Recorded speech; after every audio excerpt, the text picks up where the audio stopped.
So I just finished the prologue video to this series, and I'm so excited about it because I want to share with you about how your wallet got to where it is, and we're getting started right now.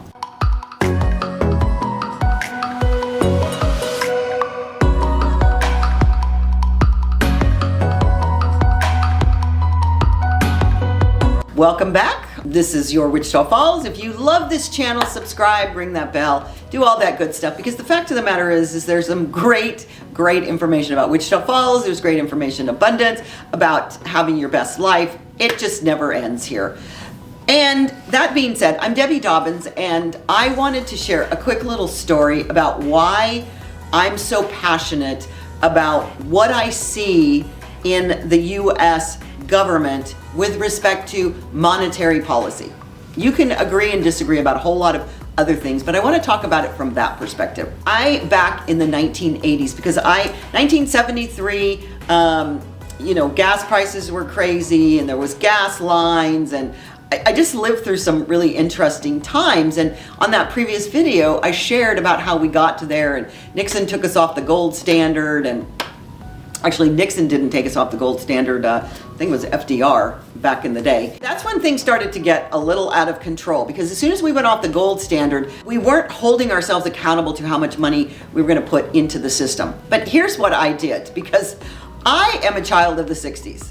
I'm about 3 years shy of being a hippie that went to Woodstock. Like, I should have been dancing the streets, peace, love, and understanding. And when I started working, I went directly from high school into the working world, and I realized that they were taking money out of my taxes, out of my check. And I was like, oh, okay.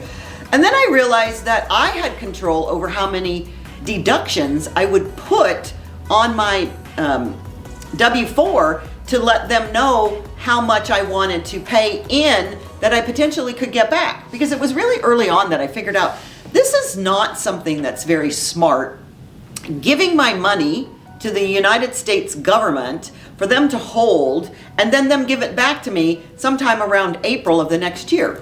I don't know, I'm a young adult in the 70s going, what is that all about? So I figured that out, and then I just got very upset, because the more you grow up and you evolve and you start looking around, I thought, I don't believe in all of the programs that the US government is paying money for. Back in the day, and this was right after Lyndon, not too long after Lyndon Johnson had come up with all these social programs. And there was something in me about abundance way back then, that I really truly believed that we were self-sufficient, self-responsible, we could take care of ourselves. We just, everyone needs a hand out every once in a while, but giving somebody a hand up, giving them the power to be their full potential is much more relevant. So here's the story. I decide that the government is not good stewards with my money. Not at all. As a matter of fact, I pretty much have maintained that belief for my entire life. And it didn't come from anybody other than me looking around saying, what are we spending money on that I'm giving to you that I have no say-so in? Right? The only say-so that I apparently had was to vote for a representative to represent me to make these decisions, and yet it felt as if they weren't doing that. And this was when California was more conservative, so I'm not really sure how it was being determined that so much money that I was giving in, plus all these other people. So here's what I did. I stopped filing tax returns, because it was literally in the late 70s, early 80s, it was really easy to do that. We didn't have computers. The IRS didn't know where you were. And I just didn't file. So here's the kicker. I wasn't self-employed at that time. I was working for companies, and they were giving me W-2s. Now, the government did have the ability, the IRS had the ability to look at a W-2 and say, oh, she didn't file a tax return, so in their system, we're going to figure out what she owes. And even if I had deductions or whatever, the government tells you, oh, even if you owed a little bit of money, we're going to tax and penalty you to death. So boom, fast forward. Wow, it's like the 1990s. I hadn't filed tax returns probably for most of the 80s, I think it was. maybe a little bit into the 90s, because of this very thing. I just truly, and you can't be one person and resist the government that way. It's just not possible. I mean, eventually that's going to catch up to you. And I still don't believe that the government's spending the money as good stewards for me, but regardless, that's an opinion. You are more than welcome to put in the chat how you disagree with that. I welcome it. But the fact is that I'm then stuck with this thing, which I thought was hilarious because I was giving people the ability to buy a house by being a mortgage person. And yet, and I would tell people, I can get a loan for anybody, because I could. I couldn't get one for myself because I had this thing called an IRS tax lien that had been all those decades of me not filing tax returns, that them figuring what my taxes should be, which was wrong, and then penalties and interest to the tune of $250,000.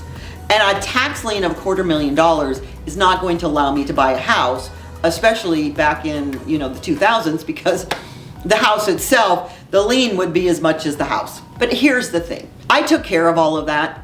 Everything is in the past now, but I wanted to share that story with you, that's how passionate I am about the government being good stewards with my money. So imagine if I felt that way when I was in my 20s, and to the point where I wasn't even going to file a tax return, how deliriously crazy it makes me when I watch what's happening now. Deliriously crazy. But I don't go wailing and screaming and, doing all of that. What I have learned over the past 4 decades is abundance is not what the federal government is doing, right? That I create my own abundance. I create my own prosperity. But the fact is that sometimes we get so distracted with what's going on in the outside world, we forget about the internal world that is creating our life. So what I want to do is I want to give you a history lesson so that you can begin to see, oh, okay, these things relate to me this way. I live in a small community, low cost of living, and you can have a whole lot of things here in Wichita Falls that I can't have in LA. If I lived in California still, all I would be doing is stressing about how I'm going to make my monthly nut, what my burn rate would be, how am I going to sit in traffic for 2 to 3 or 4 hours a day to make myself a comfortable living. When you can see right here, I am in the most magnificent home. It's free and clear. It's almost free and clear. It's gorgeous. And the fact is that I'm super happy here. So that's why I've created this channel, to talk to people who want to come to a place where you can have a nicer cost of living and a happier way to be in life, but also to understand this big picture, and that you can create all the abundance that you ever desired, create the dream life that you want. And it's really, really something that starts internally. So stay tuned for this 3-part series. It's going to be fun, and I can't wait to share it with you. So Queen of Magic out. Talk to you on the other side.